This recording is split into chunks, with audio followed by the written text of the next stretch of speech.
Hi, this is Mike Brown, owner of Death Wish Coffee Company. Welcome to Fueled by Deathcast. I love Jeff, but sweet and high. Whoop, Mr. Motorama coffee. Death Wish Coffee presents Fueled by Deathcast, the world's strongest podcast. Get ready, the show's about to begin. Welcome to Fueled by Deathcast, everybody. This is episode 133 of the podcast, if you're keeping track from the beginning. If not, it's season 3, episode 29. I have to do math in my head sometimes to get that right. And I have a very special co-host with me today, right? Hello. My name is Shannon. I am the mother of content Darn right. Death Wish Coffee Company. And I am the incredible Jeff, if this is your first time joining us. I definitely want to just take a second real quick at the top here and tell you guys all that if you like what we do here at Fueled by Deathcast, please follow us on social media at Fueled by Deathcast on Instagram, Twitter, and Facebook. And as well, if you're listening to us on your favorite podcast listening site, whether it's iTunes, Spotify, Google Music, iHeartRadio, Stitcher Radio, wherever it is, or if you're watching us in full video on the Death Wish Coffee Company YouTube page, take a second and hit that subscribe button. Everybody who subscribes to this show, it helps us get into more people's faces, and that's what we want to do. And if you like what we're doing, leave us a review. That always helps as well. And the reason why I have a very special co-host is because we talked to a pretty special guest this week, Harry and the Potters. Yes, we did. And we're going to get there in just one second. But I do want to say, like I do at the top of every single show, this show, Fueled by Deathcast, and everything we do here would be nothing without the voice of death himself, Brock Powell. You can follow Brock at brockvox.com and at brockvox across all social media. He's the voice actor on this show and 1,000 voices out there in the world. Seriously, go friend Brock. Go follow him. And if you see him on the street, follow him down the street. Wait in his bushes. Follow him. Follow Brock Powell. It's not creepy, right? That was a little creepy. Little creepy. It's okay. Brock will appreciate it, though. He will. Secret code unlocked. Discount of death. You heard the voice of death right there telling you, as a fan of Fueled by Deathcast, you get a very special discount code. And in honor of my special co-host, we're going to shout out her discount code of the show because you guys know, all one word, discount of Jeff will get you 12% off at deathwishcoffee.com. But we have a new one. Mother of content, all one word, will also get you 12% off your next purchase at deathwishcoffee.com. And we have a mini war going as to whose code can do better. So what you should do is pick your favorite code, pick your favorite host, and then use their code at deathwishcoffee.com for 12% off. But to make the game fair and exciting, why don't you make 2 purchases and use each of the codes? I agree. Right? I think that's a good idea. Me too. Just keep going back and forth. But like I said earlier, the reason why I've got you here with me today is because I brought you in on the interview for this week's episode, and we interviewed the band Harry and the Potters. I mean, do you remember when I got asked to do this and I told you about this? You didn't even know who they were, right? I didn't, but I was like, I need to be in this interview. You definitely do because you're a huge Harry Potter fan. Yes, I am. And Harry and the Potters basically started the genre of wizard rock. And if you've never heard of that, it's an entire genre of music that is cropped up surrounding Harry Potter, the entire franchise, the books, the movies, all of that. And there's tons of bands out there now that do it. And Harry and the Potters are on tour right now in response to their brand new album. Their first album, I think, in, 10 years?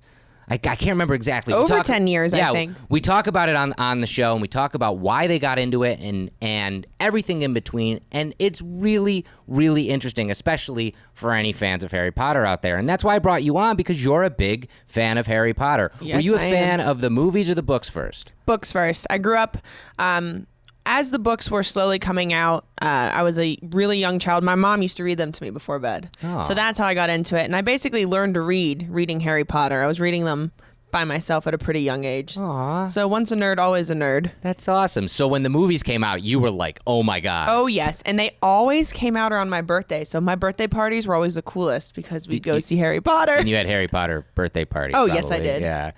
Were you one of those that would line up at the bookstore for like the midnight release of like the new books and everything? Oh, yeah, definitely. As I got older, when I was younger, didn't really know what that was yet. But by the 6th and 7th books, I was at an age where my parents could, drop me off and pick me up after midnight as I'm waiting at Barnes & Noble to get my book.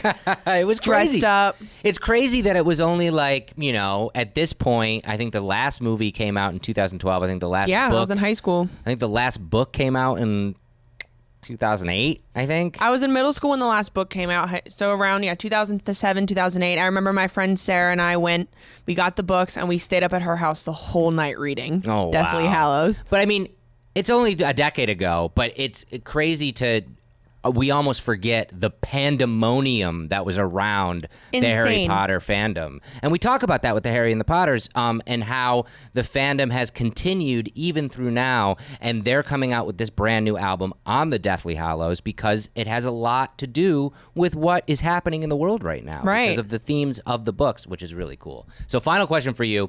Favorite book, favorite movie, favorite character? All right. Favorite book?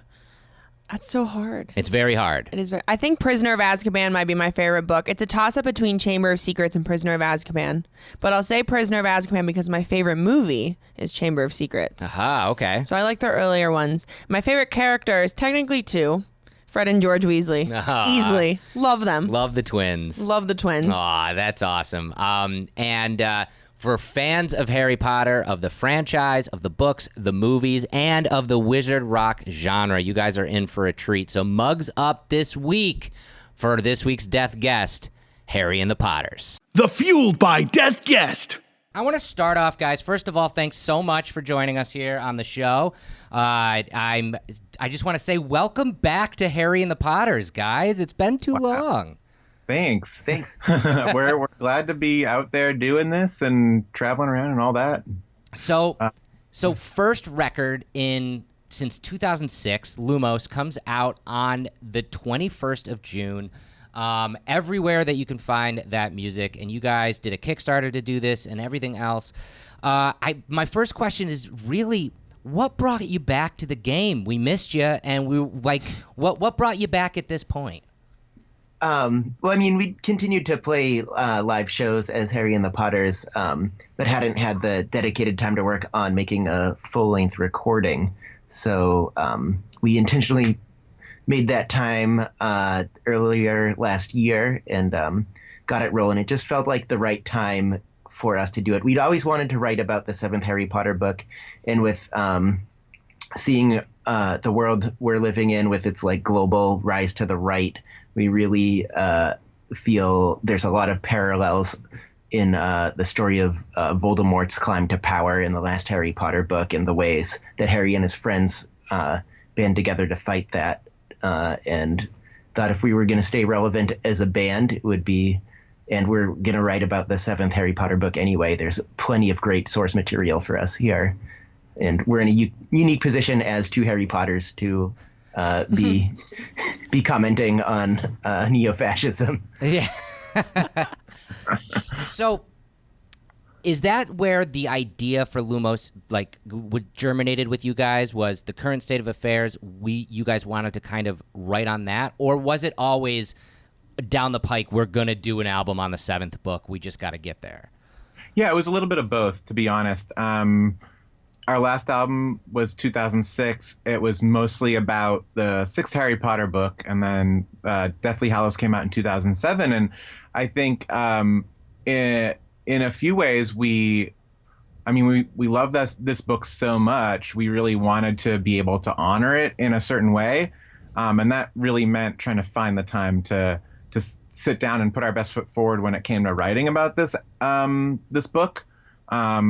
And yeah, the sort of global political climate that Joe mentioned, this sort of rising neo-fascism, got gosh, it's inescapable. It's on our minds all the time. And of course, it's going to inform any writing we do, probably in this band or any other band, to be frank. Yeah.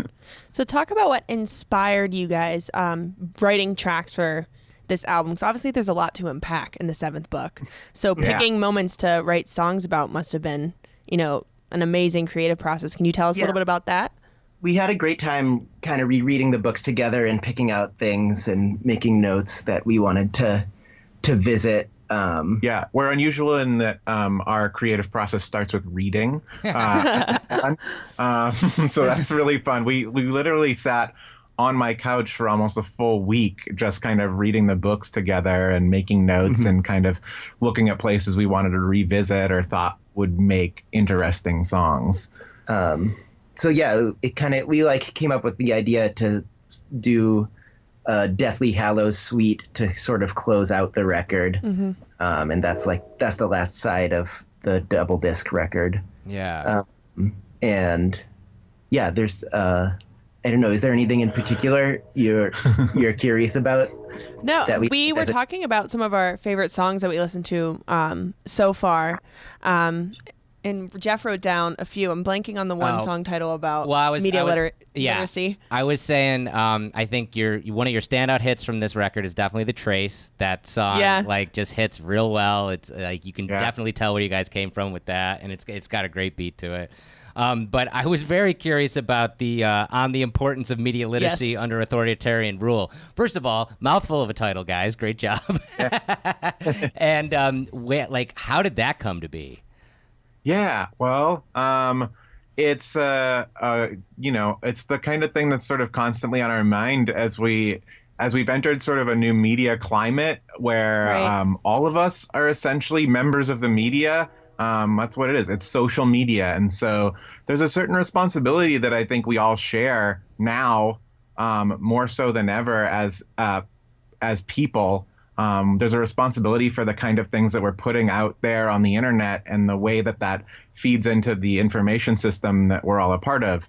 So that's at the foreground of our thinking when it comes to this song, and seeing how Voldemort's able to control and manipulate the media in the 7th book to his advantage, and just thinking about all of that. And trying to unpack it all in a 3-minute barn burner. That's so great. And bringing it all the way back, I mean, you guys, you started out in 2002 and I know the story as, oh crap, a band canceled, and you guys kind of brought this together just to make it happen. But then it spawned this entire genre, this wizard rock genre. It spawned this incredible journey you guys have been on. What's the difference back then playing as Harry and the Potters in 2002 and really getting your start as to now coming back with Lumos? Well, first off, this has a video component. Okay, well, I'm going to show you, because we're at our parents' house right now. I'm going to point out the window. All right. I don't know. Can you see that shed back there? Yeah. That's where it all started. That's awesome. So that was where our first show was in that shed. Still storing a bunch of old CDs.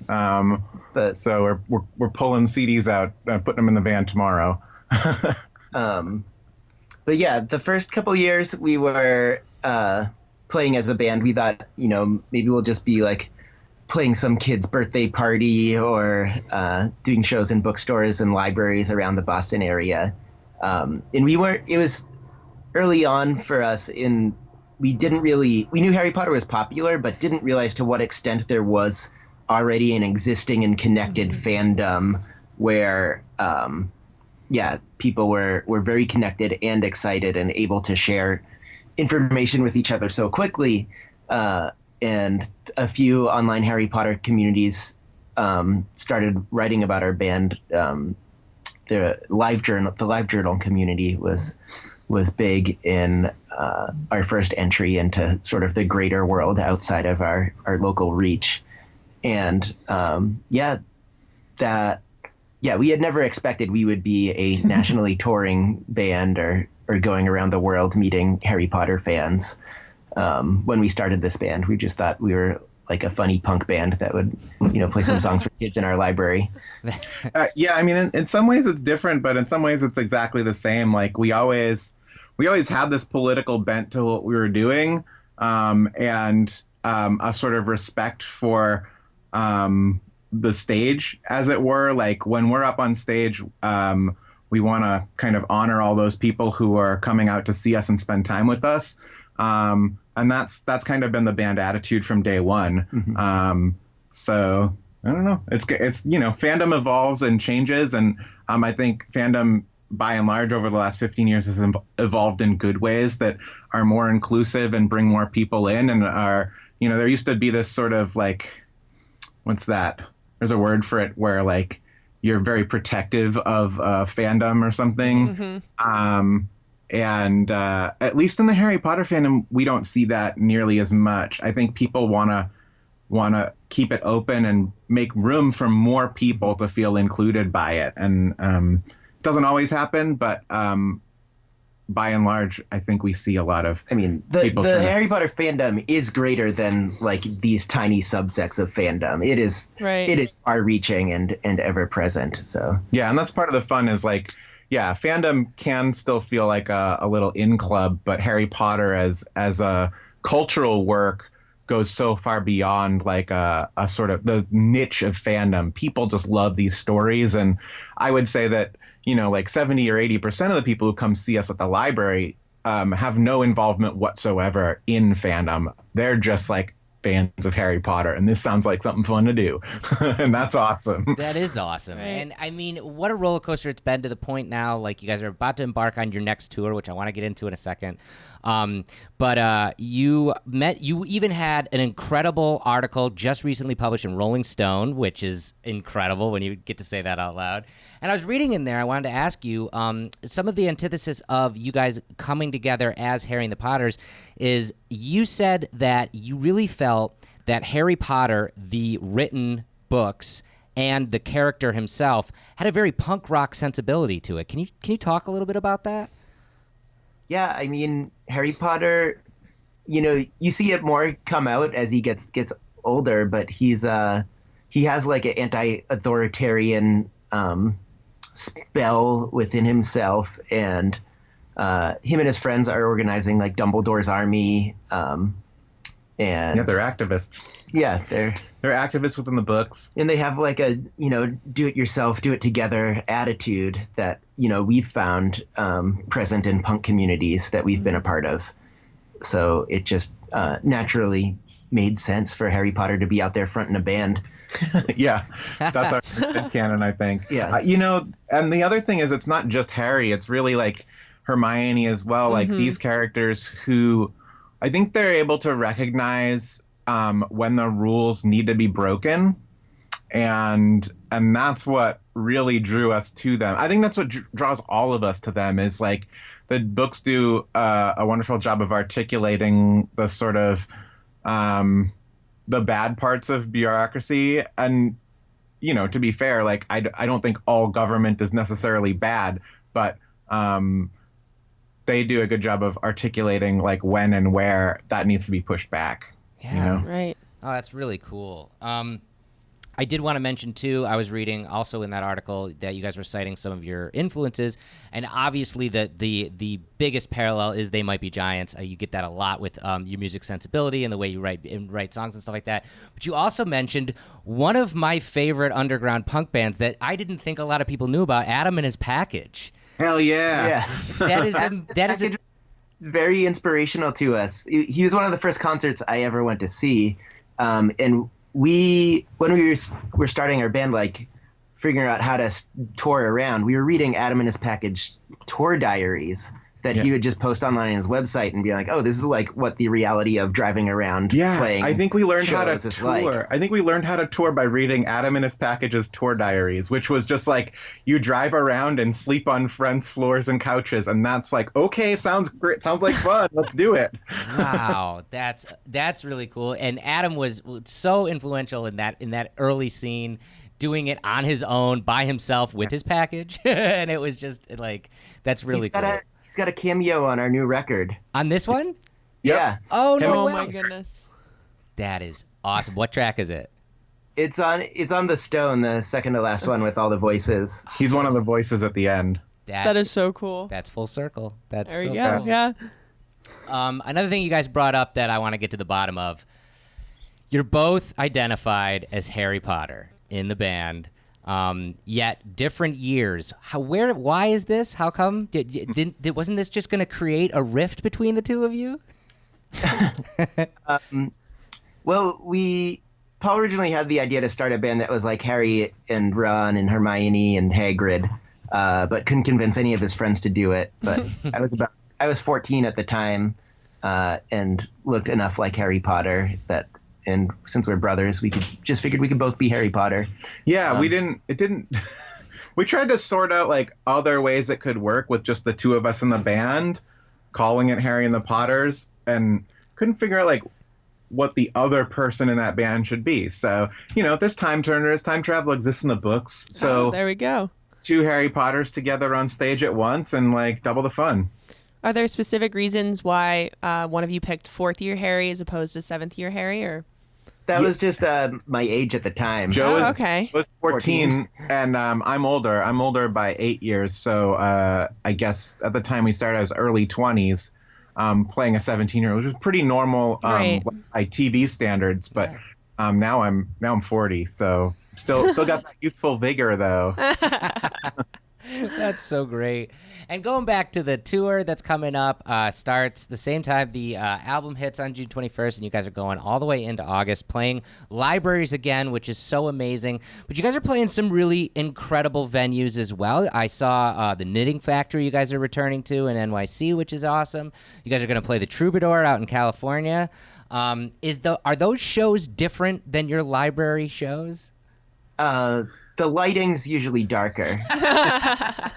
The library shows are all at 7:00 and they're outdoors or in like their main atrium. Yeah, they got better lighting control, better sound systems frequently.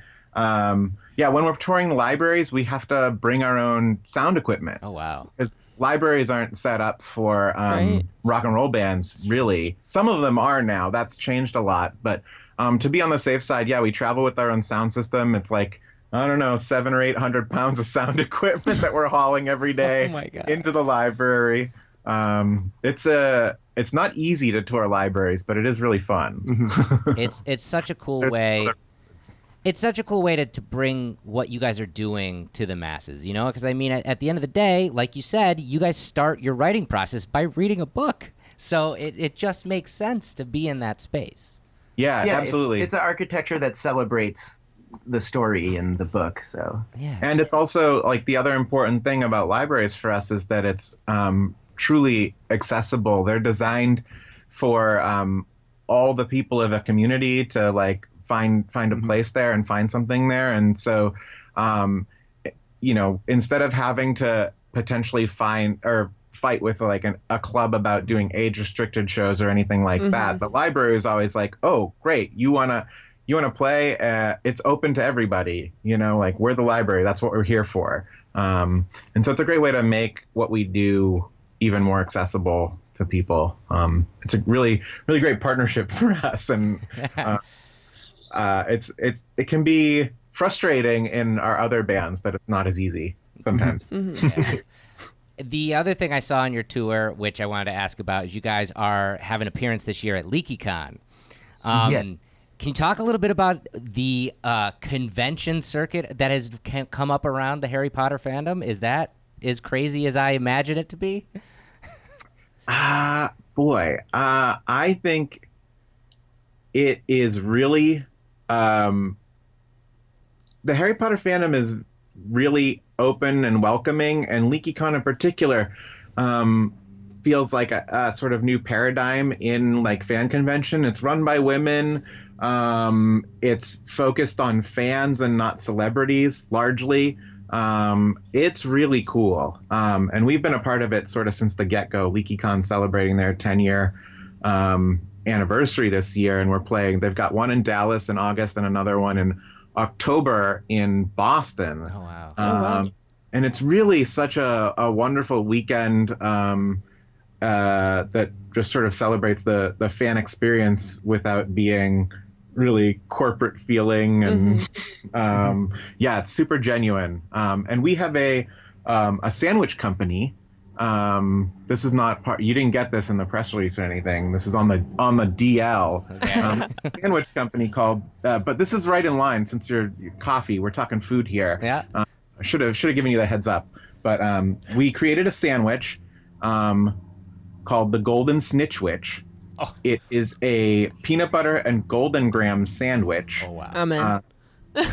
And we sell them at the fan conventions because usually they're in like weird convention centers and like the food sucks. And so for $3 we serve golden snitchwiches. Yeah. Here's some oh my of them. Gosh, that is so cool. Snitchwich, yeah. Yeah. For $3 you can buy a golden snitchwich, but we also do offer the athletic delivery upgrade. For an extra $1, we will sculpt the sandwich into the shape of a snitch and throw it at you, and you can catch it in your mouth, just like Harry Potter in his first Quidditch match. Yeah. You guys are the best. That is insane. I love it. Oh my God, you guys are the best. That is so incredible. Truly, most of our time at LeakyCon will be spent selling sandwiches. Sandwiches. We're also available for broom service if you're staying in the hotel. Yeah, if you're in the hotel, you can email snitchwiches@gmail.com and how many sandwiches you want, and we'll show up usually between like midnight and 2 a.m. with your sandwiches. That is amazing. That's amazing, guys. That's so cool. You guys have just such a great inspirational story and mentality about what you do, and bringing it to as many people as you can, not just with music, but with now with sandwiches and with everything. And that kind of leads me into the other part of it that I wanted to talk about. Your real life Dumbledore's Army, your the Harry Potter Alliance. Yeah. Can you guys talk a little bit about that? Sure. Well, we helped co-found this organization called the Harry Potter Alliance, and that was, I guess, back in 2005 now. It's a nonprofit, and it's not like a lot of other fandoms have sort of charity arms and charity efforts, and this is less about raising money and more about raising activists. Yeah, raising activists, like creating these heroes that we read about, very much inspired by Hermione and Harry creating Dumbledore's Army. Basically, yeah, wanting to do that, wanting to emulate that and train up an army of activists who will go fight for a better world. And so, the Harry Potter Alliance has had a lot of really great accomplishments over the years, pulling fandom together. At one point, a fan came to us and said, like, do you know Coco? They were talking about the Harry Potter frogs, the chocolate frogs, and told us that, cocoa, by and large, can be a problematic commodity. A lot of, like 70% of the world's cocoa supply comes from Ghana, and there's a lot of child labor problems and potentially even child slavery issues. So we tried to start a dialogue with Warner Brothers, who owns all the merchandising rights here, about like, well, where does the cocoa come from in these frogs, and other products? And it took a long time to kind of get an answer, because the reason they didn't have an answer is because they didn't know, right? They're subcontracting this through 4 different layers of bureaucracy. Right. They don't know where this cocoa is coming from. So eventually, after like literally 5 years of like continued fan pressure, we sort of got through. We got through to J.K. Rowling. We got through to some other folks at Warner Brothers, and they took action on it. And now all the chocolate frogs you buy in the theme park are labeled Fair Trade or UTZ certified. Wow. And that's because of the Harry Potter Alliance and the action of Harry Potter fans. That is so, so cool. And again, just another inspiring arm of what you guys are creating and putting into the world. And that's what's really awesome. And that brings me to the question I get to on this show every single time. Through everything that you've done since, starting this band as a lark and it coming into its own as what it is, the Harry Potter Alliances, now with the Snitch Witches and everything else that you do, what fuels you guys to keep going, to keep creating? What fuels your passion to keep doing this? Yeah, I think it's just great when we're, playing the library and it's the first time there's someone at a rock show. There's nothing more that warms your heart than seeing a 7-year-old headbanging or getting in the pit for the first time. So that's part of it. I also think like we're in a unique position, having been this band of two Harry Potters over the years, to comment through the lens of Harry Potter. If he was like out looking at our world today and saying like, this was my experience taking down Voldemort. I don't know, but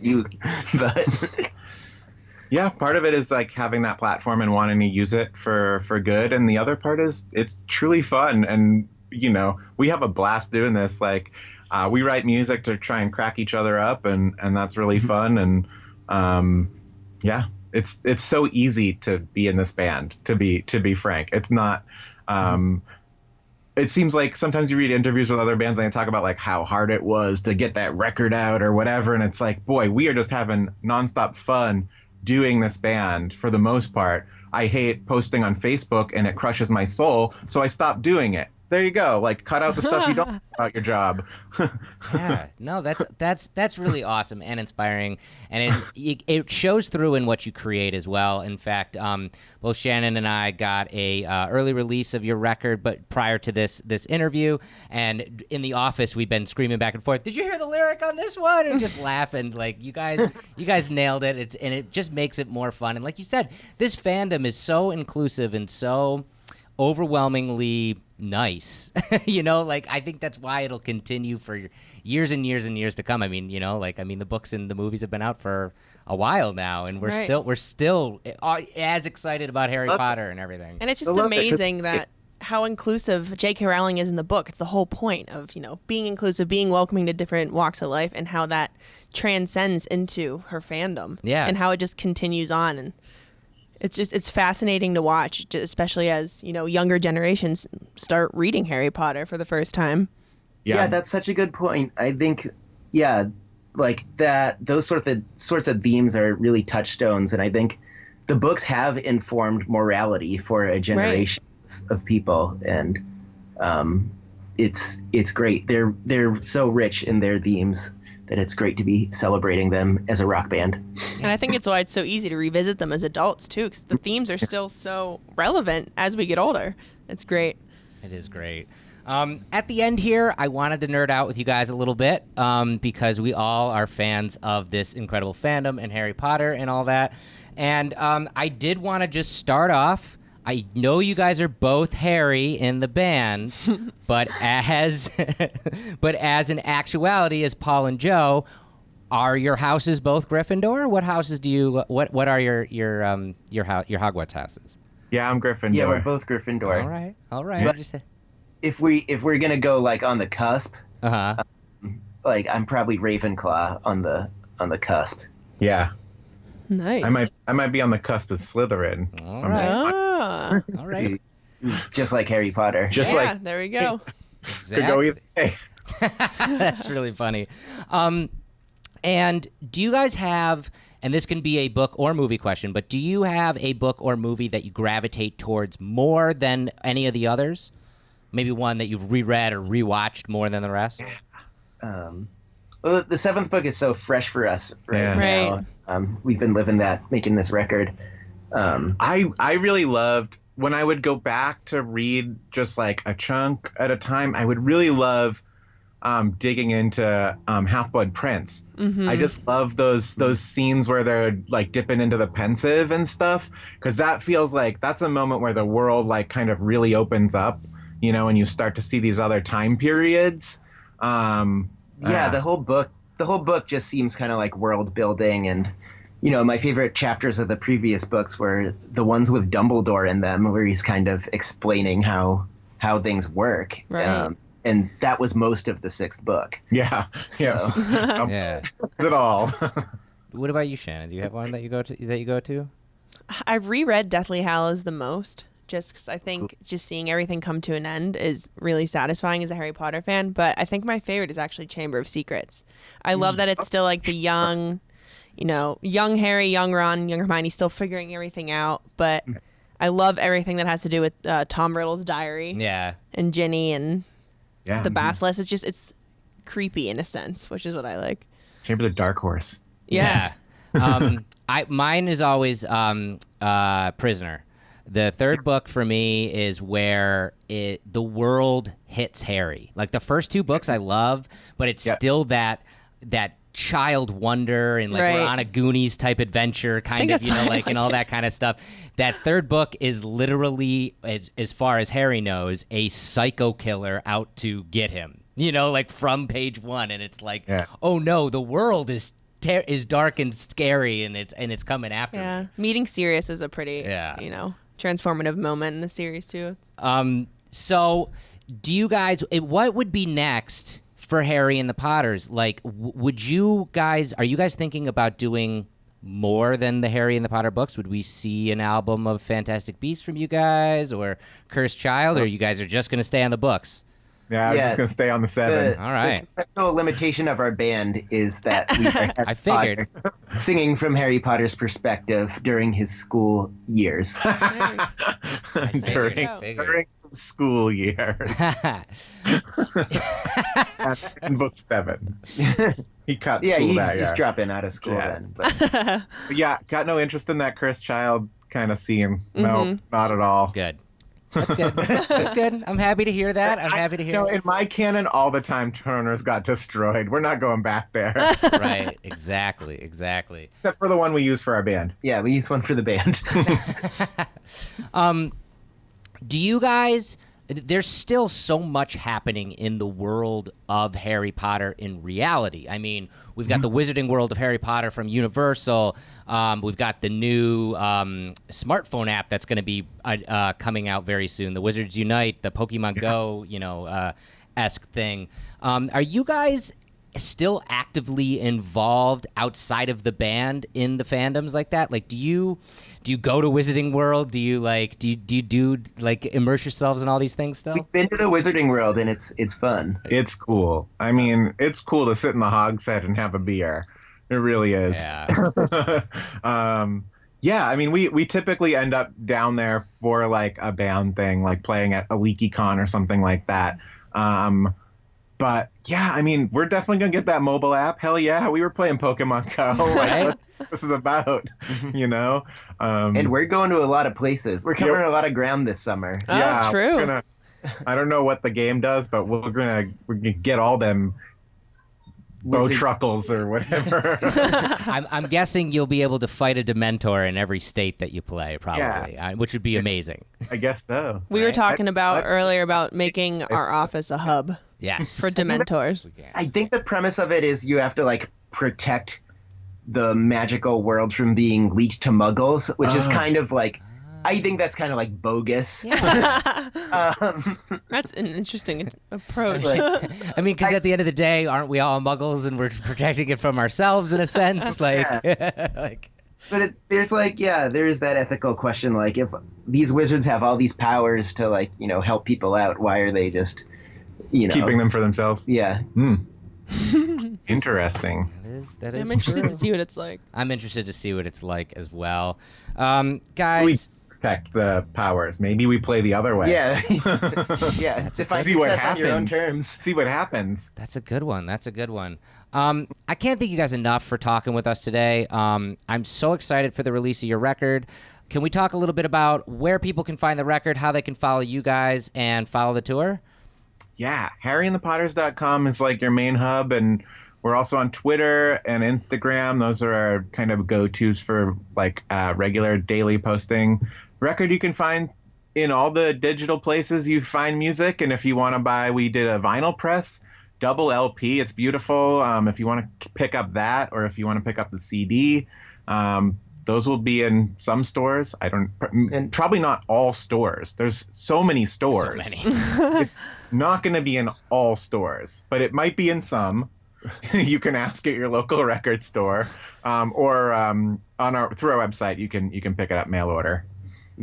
Awesome. Great. We should try to get it stocked at the Wizarding World as well, so you can pick it up. That's not going to happen. Not going to happen, Jeff. Definitely not going to happen. Well, I can dream for you guys. I can dream. Again, it was an absolute pleasure talking with you guys, and I can't wait to hear about all the awesome stuff you get into on tour this year. Oh, Yeah. Thanks so much. This was so fun. Thank you. Yeah, thank you. Awesome. This has been Fueled by Deathcast, a Death Wish Coffee Company podcast production. Thanks for listening.